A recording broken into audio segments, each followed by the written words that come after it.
Shalom, saudara dan saudari di dalam Tuhan. Kita jumpa lagi dalam acara Soteria Sion. Pada kesempatan ini saya akan kembali membacakan satu ayat firman Tuhan yang tertulis dalam surat 1 Petrus pasal 2 ayatnya yang kelima.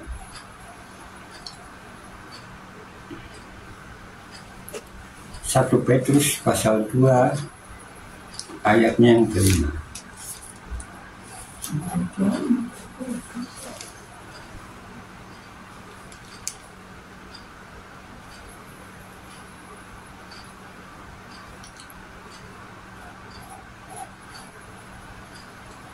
Dan biarlah kamu juga digunakan sebagai batu hidup untuk pembangunan suatu rumah rohani bagi suatu imamat kudus, untuk mempersembahkan persembahan rohani yang karena Yesus Kristus berkenan kepada Allah.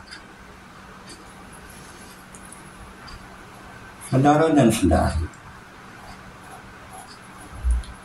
firman Tuhan katakan di sini supaya kita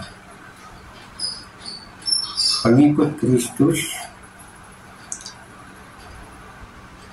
digunakan sebagai batu hidup untuk membangun rumah rohani, yaitu bagi suatu imamat kudus,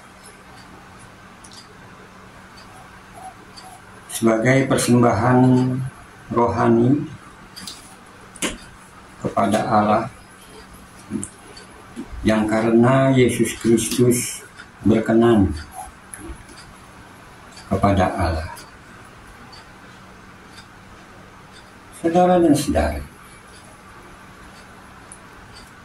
pada renungan firman Tuhan yang lalu, saya sudah sampaikan bahwa kita ini selaku pengikut Kristus, kita merupakan persembahan rohani kepada Allah, yaitu bagaimana kita memuliakan Allah dengan tubuh kita ini, saudara dan saudara. Ketika kita memuliakan Allah dengan tubuh kita, kita sebagai persembahan rohani, artinya kita mempersembahkan tubuh kita sebagai persembahan yang hidup, kudus, dan berkenan kepada Allah. Itu menjadi ibadah kita yang sejati, ibadah kita setiap hari kepada Allah, saudara dan saudara. Dan dalam kita mempersembahkannya, kita mempersembahkannya melalui Yesus Kristus, karena Yesus Kristus adalah berkenan kepada Allah. Kenapa saudara dan saudara Yesus Kristus itu berkenan kepada Allah? Kalau kita melihat surat Efesus, surat Efesus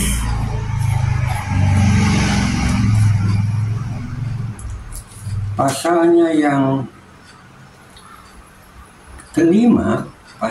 kelima, saudara dan saudari, ayatnya yang kedua, ayat 2, firman Tuhan katakan, dan hiduplah di dalam kasih sebagaimana Kristus Yesus juga telah mengasihi kamu dan telah menyerahkan dirinya untuk kita sebagai persembahan dan korban yang harum bagi Allah.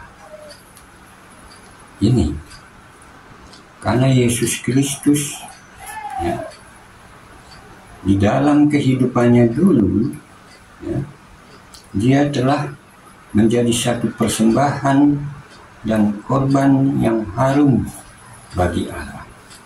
Artinya apa, saudara dan saudara? Dengan kehidupannya yang suci itu, ya, Yesus Kristus telah menjadi satu persembahan rohani, ya, yaitu menjadi satu korban bakaran, ya, yang memberikan bau yang harum bagi Allah, saudara dan saudara. Sebagaimana yang dulu pernah saya sampaikan dalam renungan yang sebelumnya, saudara dan saudari, di dalam ibadah yang sejati. Nah, karena itu apa, saudara dan saudari? Kita juga sebagai pengikut Kristus, kita ini adalah korban yang harum bagi Allah. Pada waktu kita mempersembahkan, ya, tubuh kita ini kudus, ya, di hadapan Allah, saudara dan saudara. Nah, persembahan rohani kita, ya, itu juga akan berkenan kepada Allah, ya, karena kita mempersembahkannya melalui Yesus Kristus, ya, yang berkenan kepada Allah, yaitu di dalam namanya, dalam nama Tuhan Yesus, ya, artinya menurut apa yang dikuasakan Yesus kepada kita, yaitu menurut ajaran firman-Nya. Saya sudah sampaikan di dalam renungan yang sebelumnya. Nah, saudara dan saudari, ketika kita mempersembahkan tubuh kita ini, ya, tadi dikatakan di dalam surat 1 Petrus pasal 2 ayat 5, kita ini sebagai batu-batu hidup yang digunakan untuk membangun satu rumah rohani, yaitu bagi baik suci Roh Kudus, saudara dan saudara. Tubuh kita ini menjadi bangunan bait suci, tempat tinggal Roh Tuhan. Jadi dengan kita mempersembahkan tubuh kita ini, ya, sebagai persembahan yang hidup, yang kudus di hadapan Allah, itu karena tubuh kita ini, ya, merupakan bait suci, ya, tempat tinggal Roh Tuhan. Karena itu, saudara dan saudari, ya, firman Tuhan katakan di dalam surat 1 Korintus pasal 6, kalau kita membuka surat 1 Korintus pasal yang ke-6, apa yang dikatakan firman Tuhan di sana? Kalau kita membaca, ya, 1 Korintus pasal 6 ayatnya yang ke-13, ayat 13. Makanan adalah untuk perut dan perut untuk makanan. Tetapi, ya, kedua-duanya akan dibinasakan Allah. Tetapi tubuh, ya, tubuh bukanlah untuk percabulan, melainkan untuk Tuhan, dan Tuhan untuk tubuh. Itulah kenapa, ya, sebelumnya saya pernah mengatakan tidak ada ajaran lain yang begitu menghargai tubuh, ya, selain ajaran kekristenan, saudara dan saudara, ya, melalui Injil. Karena tubuh adalah untuk Tuhan, ya, dan Tuhan juga untuk tubuh kita. Yesus telah mati di kayu salib, ya, untuk menguduskan tubuh kita. Sekarang sebaliknya, ya, tubuh kita juga adalah untuk Tuhan, untuk kita persembahkan kepada Tuhan, saudara dan saudara. Tubuh bukan untuk percabulan, saudara dan saudara. Jadi sekarang, ya, kita harus menjauhkan diri kita dari yang namanya pencemaran jasmani, pencemaran tubuh, saudara dan saudara. Seperti saya katakan, ya, kita ini adalah bangunan rohani, ya, bait yang suci, tempat tinggal Roh Kudus.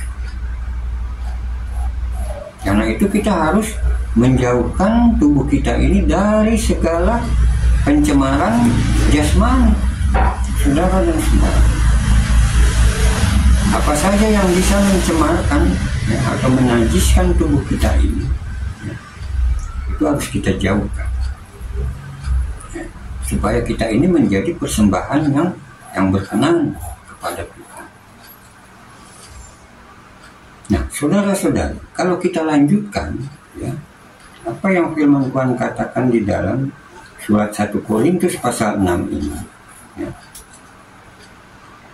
Kalau kita membaca ayat yang selanjutnya, ya,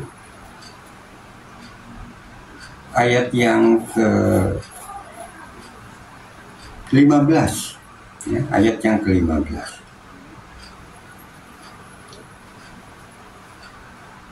Tidak tahukah kamu bahwa tubuhmu adalah anggota Kristus? Akan kuambilkah anggota Kristus untuk menyerahkannya kepada percabulan? Sekali-kali tidak. Rasul Paulus mengatakan di dalam suratnya ini, sekali-kali tidak, atau jangan, saudara. Dan tidak tahukah kamu, ya, ayat yang selanjutnya, ayat 16, bahwa siapa yang mengikatkan dirinya pada perempuan cabul menjadi satu dengan dia. Sebab demikianlah, ya, demikianlah nas, demikianlah kata nas, keduanya akan menjadi satu daging. Lihat ayat yang ke-17. Tetapi siapa yang mengikatkan dirinya pada Tuhan menjadi satu roh dengan dia. Saudara dan saudara, kalau kita mengikatkan tubuh kita, ya, dengan perempuan cabul, kita akan menjadi satu tubuh dengan dia. Saudara dan saudara.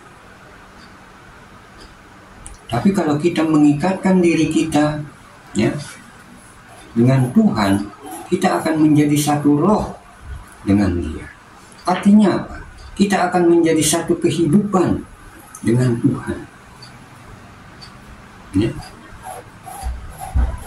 Kita akan hidup di dalam kesucian dan kekudusan Tuhan, saudara dan saudara.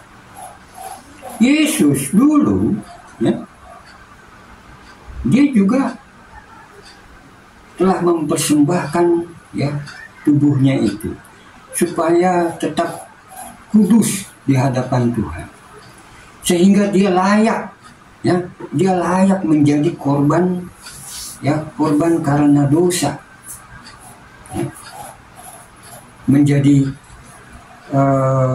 korban pendamaian untuk kita, saudara dan saudara, ya, menjadi anak domba Allah yang tidak bercacat celah, saudara dan saudara. Itu alasan kenapa Yesus dulu ya hidup dalam kesucian, saudara dan saudara.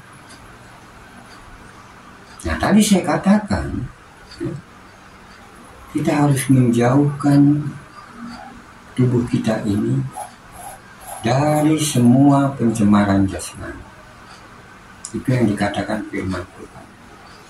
Karena apa, saudara dan saudara? Tubuh kita inilah yang pertama menerima pesan, ya. Juga yang kedua yang mempunyai kemauan, dan yang ketiga yang menyatakan kuasa, ya, kuasa Tuhan, ya.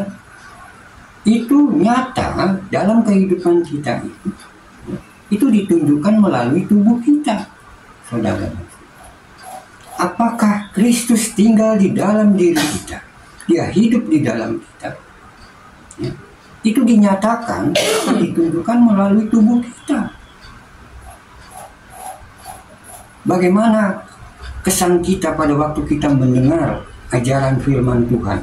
Itu diterima oleh tubuh. Ya, telinga kita mendengar. Apa yang kita dengar, itu yang kita terima. Ya, itu kesan. Bagaimana kita menanggapi ya, ajaran Injil? Ya. Dan yang kedua, juga tubuh yang mempunyai kemauan. Ya. Apakah kita mau menaati ya, apa yang diajarkan firman Tuhan atau tidak? Ya. Dan ketika kita mengalami perubahan hidup, perubahan diri kita, ya, itu juga dinyatakan dan ditunjukkan melalui tubuh. Bagaimana kuasa firman Tuhan itu? Ya. Tubuh kita lah yang menyatakannya, saudara dan saudara. Itulah kenapa ya firman Tuhan katakan Tuhan untuk tubuh dan tubuh untuk Tuhan, saudara dan saudara. Demikian. Coba kalau kita melihat firman Tuhan di dalam surat 2 Korintus pasal 6, ya. 2 Korintus pasal 6.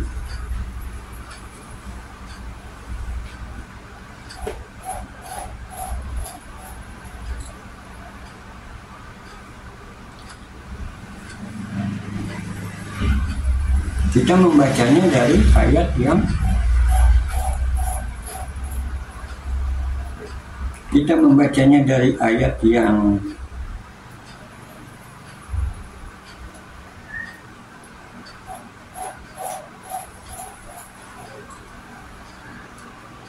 ke-14, ayat yang ke-14, saudara dan saudara. Ya.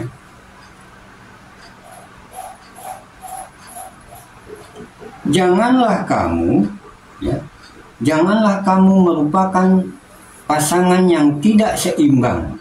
Nah, di sini dikatakan janganlah kamu merupakan pasangan yang tidak seimbang dengan orang-orang yang tak percaya. Sebab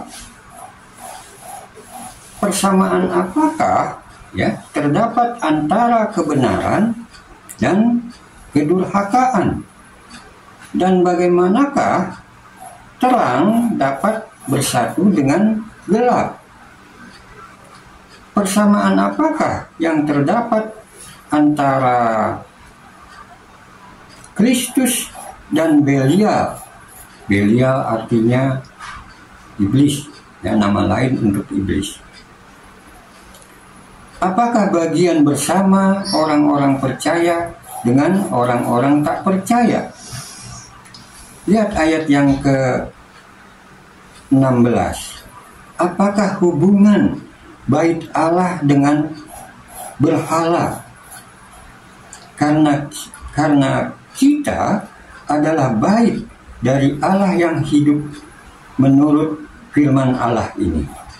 Nah, saudara dan saudara, ya, dalam kita bergaul ya di dunia ini, ya,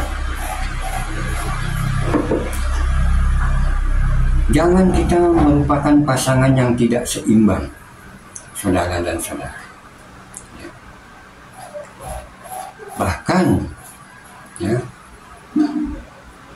di dalam pernikahan sendiri pun, ya, pernikahan Kristen, ya,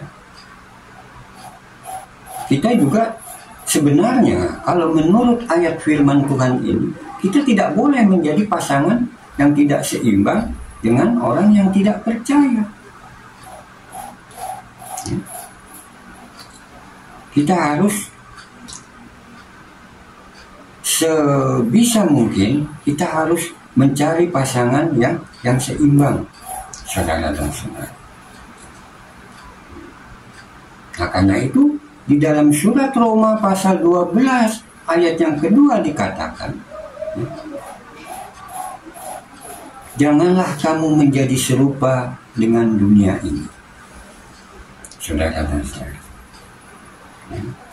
Artinya janganlah kita merupakan pasangan yang tidak seimbang dengan orang-orang yang tidak percaya. Karena kita nantinya bisa, ya, terbawa untuk kita kembali menjadi serupa dengan dunia ini, saudara dan saudara. Karena itu Paulus katakan, jangan kita merupakan pasangan yang tidak seimbang, saudara dan saudari. Ya, kalau kita melihat di dalam pasal 7, ya, surat 2 Korintus ayat yang pertama, di sini dikatakan, saudara-saudaraku yang kekasih, karena kita sekarang memiliki janji-janji itu, ya, janji-janji Allah di dalam Yesus Kristus, ya, marilah kita menyucikan diri kita dari semua pencemaran jasmani dan rohani, ya, dan dengan demikian menyempurnakan kekudusan kita dalam takut akan Allah. Kalau kita sungguh-sungguh takut akan Allah, inilah yang kita lakukan, saudara dan saudara. Kalau kita memiliki rasa takut di dalam hati kita yang sungguh-sungguh akan Allah, kalau kita sungguh-sungguh mengerjakan keselamatan kita dengan takut dan gentar, inilah yang kita lakukan, saudara dan saudara. Ya, karena kita tadi dikatakan di sini, karena kita telah menerima janji-janji Allah. Ya, jangan sampai nanti kalau Tuhan datang, ya, janji-janji itu lepas, ya, dari tangan kita, saudara dan saudara. Karena kita lalai, ya, lalai untuk menjadi persembahan rohani yang berkenan kepada Allah. Berkenan artinya menyenangkan Allah, ya, karena memberikan bau yang harum, ya, seperti korban bakaran di atas mezbah, ya, di dalam perjanjian lama, saudara dan saudara. Nah, karena itu, saudara dan saudara, apa saja yang kita lakukan, ya, dengan tubuh kita ini, ya, sebelumnya saya katakan, ya, jangan ada, ya, perkataan yang cemar keluar dari mulut kita. Telinga kita gunakan untuk mendengarkan apa yang baik, ya, untuk mendengar ajaran firman Tuhan, ya. Demikian juga dengan mata. Yesus katakan, ya, jika matamu yang kanan menyesatkan engkau, cungkilah dan buanglah itu, karena lebih baik kamu masuk, ya, ke dalam kerajaan Allah, ya, dengan tidak utuh daripada seluruh anggota tubuhmu kamu miliki, tapi kamu dicampakkan ke dalam api neraka. Artinya apa, saudara dan saudara? Ya, kita harus sungguh-sungguh menghargai dan menjaga tubuh kita, anggota tubuh kita. Ya, begitu berbahayanya dosa, ya, bagi kita, sehingga Yesus mengatakan seperti itu. Lebih baik cungkil saja, Coba saudara dan saudara, apakah mau saudara dan saudari matanya kehilangan satu? Saya rasa tidak. Tapi Yesus katakan seperti itu karena untuk mengingatkan kepada kita, jangan coba-coba ya bermain-main dengan dosa, saudara dan saudara. Karena itu akan sangat berbahaya bagi kita. Sehingga dia mengatakan seperti itu, saudara dan saudara. Mulut kita nih sekarang harus menjadi persembahan roh. Hanya kita gunakan untuk mengatakan atau mengucapkan yang baik-baik, yang enak didengar, yang bisa menjadi berkat untuk orang lain yang mendengarnya, saudara dan saudara. Sekarang mulut kita ini hanya kita gunakan untuk memuji dan memuliakan Tuhan, untuk mengucap syukur kepada Tuhan, ya, bukan untuk yang lain, saudara dan saudara. Begitu juga dengan tangan dan kaki kita, seluruh anggota tubuh. Tangan untuk melakukan pekerjaan baik, ya, sesuai dengan yang diajarkan firman. Begitu juga dengan langkah-langkah kaki kita, ya. Jangan langkah-langkah kaki kita ini membawa diri kita ini kepada tempat percabulan. Jangan. Tapi langkah-langkah kaki kita harus menuju ke tempat di mana kita bersekutu, ya, sebagai umat Tuhan, ya, pada hari Minggu untuk beribadah bersama, ya. Nah, saudara dan saudari, sebagai ayat yang terakhir untuk menutup renungan untuk firman Tuhan minggu ini, kalau kita lihat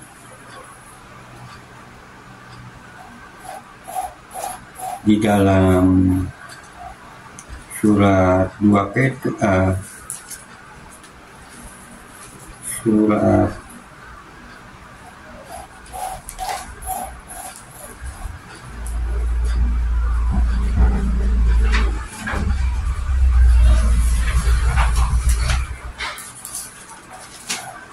kalau kita membuka surat 1 Petrus, ya, kembali ke surat 1 Petrus pasal 3, surat 1 Petrus pasal 3. Ini adalah cara kita, ya, bagaimana kita menyerahkan perbuatan kita kepada Tuhan. Di dalam kitab Amsal pasal 16 ayat 2 dikatakan, serahkanlah perbuatanmu kepada Tuhan, maka akan terlaksanalah segala rencanamu. Ya. Kalau kita melihat 1 Petrus pasal 3 ayatnya yang